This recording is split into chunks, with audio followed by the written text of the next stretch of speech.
Queremos contar uma história, não a história. Uma história. Uma história situada, parcial, aberta.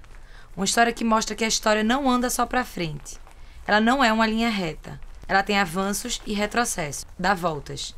Uma história contada a partir de Pernambuco, mas que fala do Brasil. É uma história sobre a luta feminista por políticas públicas de enfrentamento à violência contra as mulheres.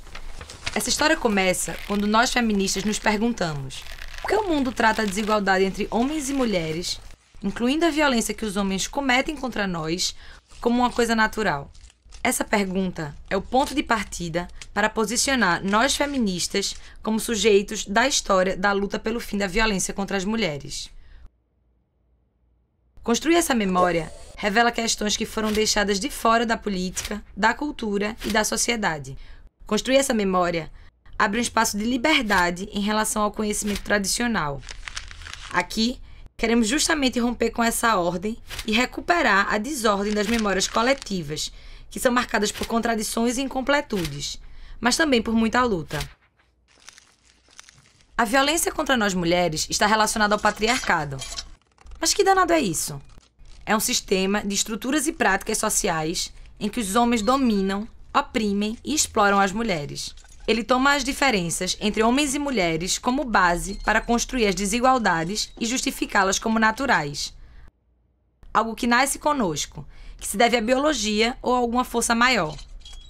É o feminismo que vai dizer que, na verdade, essas desigualdades são construídas socialmente.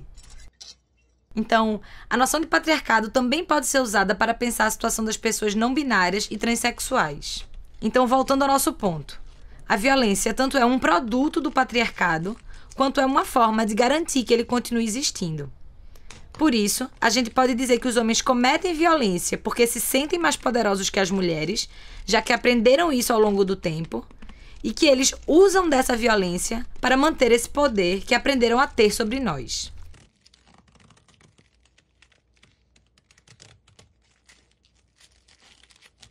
Além do patriarcado, o racismo e o capitalismo também influenciam as nossas vidas.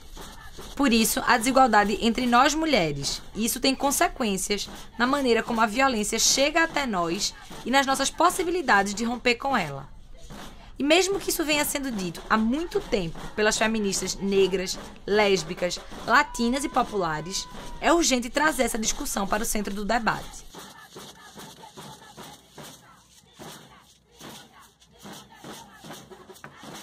No Brasil, a formação do movimento feminista esteve muito ligada à luta de enfrentamento à violência contra as mulheres. Eram feitos protestos, manifestações, campanhas, denúncias e reivindicações por políticas públicas. Esse processo de organização aconteceu em meio à redemocratização do país, onde se lutava não só por um Estado democrático, mas também por um conjunto de direitos sociais. Campanhas como Quem Ama Não Mata e O Silêncio é Cúmplice da Violência mobilizaram muita gente e pautaram o debate público.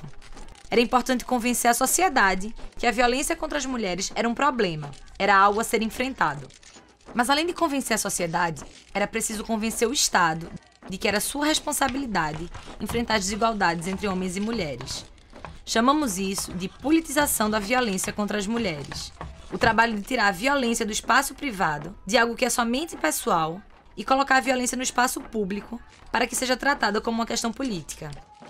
Essa ideia pode ser resumida pelas frases "o pessoal é político" e "em briga de marido e mulher a gente mete a colher".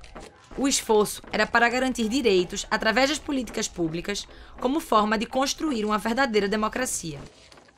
Em 1985, foi criado o Conselho Nacional dos Direitos da Mulher, com a inspiração de construir novas formas de fazer política mais participativas e democráticas. Seu papel era mediar a relação entre Estado e sociedade civil.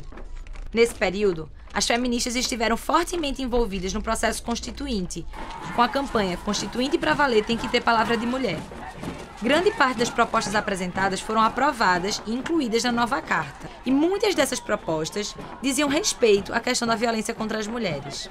O Conselho viabilizou a criação das delegacias especializadas de atendimento às mulheres, que foram a primeira política para mulheres em situação de violência. Também foram criadas as primeiras casas-abrigo para mulheres ameaçadas de morte. Essas duas políticas surgem em São Paulo e depois são implementadas em outros locais do Brasil.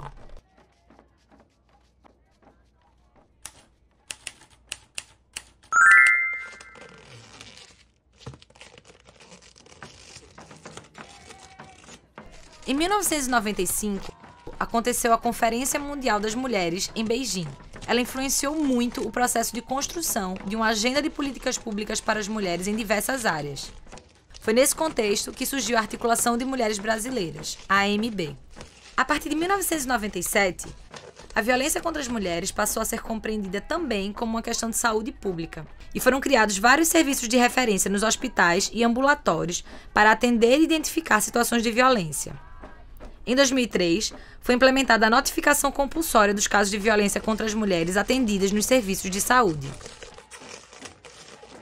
Para contar direito essa história, é importante dizer que o momento em que se lutava pela implementação das políticas de enfrentamento à violência contra as mulheres era exatamente o momento do ajuste neoliberal no país. Então, de um lado estavam as feministas cobrando mais ações do Estado e, de outro, estava o governo de Fernando Henrique Cardoso, que defendia um Estado cada vez menor. Assim, após um início muito atuante, o Conselho Nacional dos Direitos da Mulher perdeu sua capacidade de mobilizar e de promover as agendas feministas por falta de autonomia financeira e de pessoal.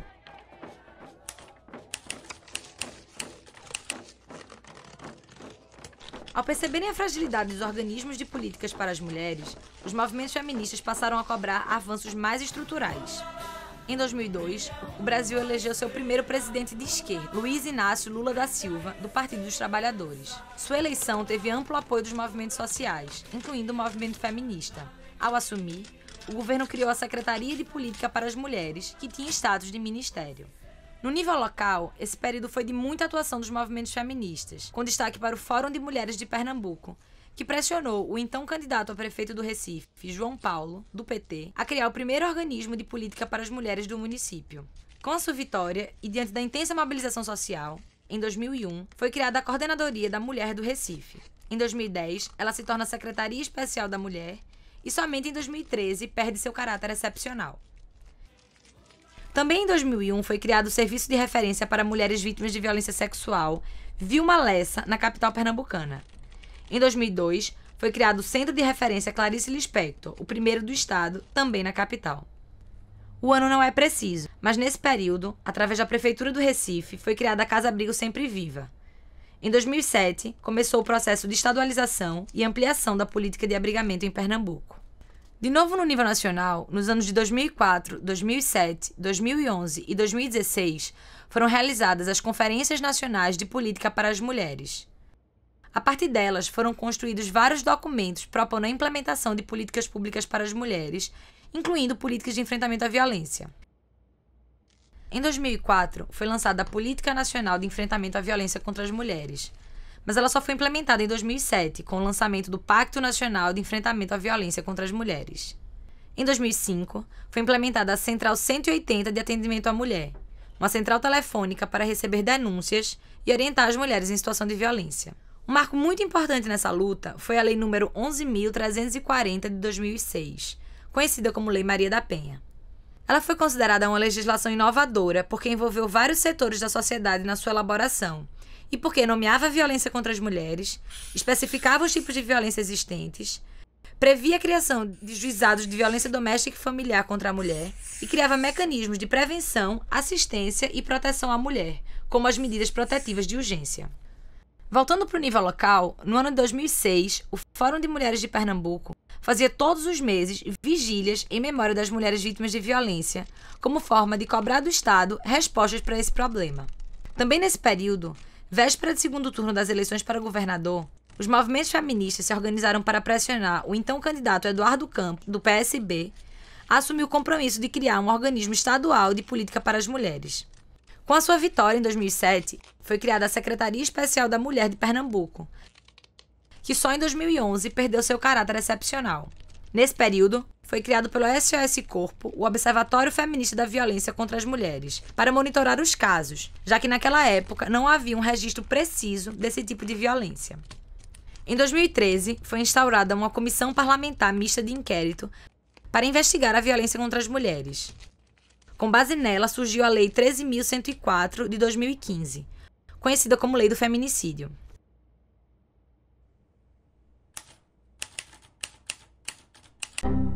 Em 2016, aconteceu o golpe contra a primeira presidenta mulher do país. Um processo marcado por ataques misóginos a Dilma Rousseff do PT, incluindo incitação à violência sexual. Michel Temer, seu vice, quando assumiu a presidência, fez uma reforma ministerial, fazendo com que a Secretaria de Política para as Mulheres voltasse a ser uma secretaria subordinada ao Ministério de Direitos Humanos. Com isso, as políticas de enfrentamento à violência contra as mulheres e o orçamento destinado a elas sofreu grandes reduções, impactando o atendimento das mulheres nos territórios.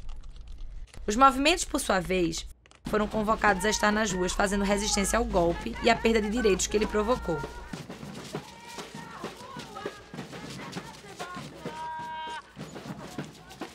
A partir desse período, nossa capacidade de impulsionar lutas se enfraqueceu bastante. A crise democrática se aprofundou e, apesar dos nossos esforços, em 2018, Bolsonaro foi eleito presidente. Em 2019, ele criou o Ministério da Mulher, da Família e dos Direitos Humanos, explicitando o viés feminista das políticas públicas para as mulheres. A pasta foi liderada por uma fundamentalista de extrema-direita que defendia a permanência das mulheres no espaço doméstico, reforçando os papéis de gênero tradicionais que, em meio a um contexto de pandemia, favoreceram o aumento das estatísticas e a naturalização das diversas formas de violência contra as mulheres. Estamos em vigília para denunciar a negligência do Estado, que também mata as mulheres todos os dias. Foi nesse cenário que, em 2019, foram feitas reedições das vigílias pelo fim da violência contra as mulheres em Pernambuco. Outras iniciativas da sociedade civil tiveram início em 2021. Também em Pernambuco, um conjunto de movimentos como Fórum de Mulheres, Rede de Mulheres Negras, FETAP e CUT criaram uma articulação permanente de enfrentamento à violência que elaborou um dossiê com denúncias e cobranças ao poder público. Nacionalmente, foi criada a campanha Levante Feminista contra o feminicídio, lesbocídio e transfeminicídio. Em 2022, essa articulação permanente voltou a realizar vigílias pelo fim da violência. No início de 2023, com a eleição de Lula do PT, voltamos a ter um governo democrático no país. Com isso, foi criado o inédito Ministério das Mulheres, que retomou o programa Casa da Mulher Brasileira e promulgou a Lei 14.541 de 2023, que prevê o funcionamento 24 horas das delegacias da mulher. Apesar do governo Lula representar uma barreira de contenção à extrema-direita, ela está consolidada como força política no Brasil e no mundo. É preciso, portanto, ficarmos alertas, pois um de seus objetivos é colocar de volta as mulheres na esfera doméstica, muitas vezes fazendo uso da violência para isso. Puxar o fio da memória da luta feminista no enfrentamento à violência contra as mulheres no Brasil mostra o muito já feito e o tanto mais por fazer. Esse exercício nos ajuda a compreender como a história não acontece de forma linear rumo ao progresso. Ela é marcada por avanços e retrocessos, que estão relacionados aos principais acontecimentos políticos do país. Puxar esse fio nos ajuda a perceber que os direitos das mulheres não são dados, mas são frutos de muita luta.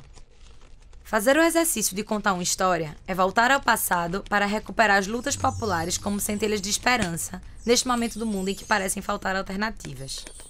E para encerrar, pelo menos por enquanto, essa história, é preciso dizer: mesmo que as políticas públicas sejam necessárias para o fim da violência contra as mulheres, elas não são suficientes. Para que no longo prazo a gente tenha uma vida livre de violência, é necessário assegurar no agora esses direitos. Mas é preciso ir além. Lutar também para mudar a relação entre os sexos, construir um mundo mais justo e igualitário em todos os aspectos da vida. Essa é uma tarefa dificílima, e cada vez que parece que nos aproximamos desse horizonte, mais o mundo que sonhamos se distancia. Mas é precisamente para isso que serve a utopia, para que a gente siga caminhando.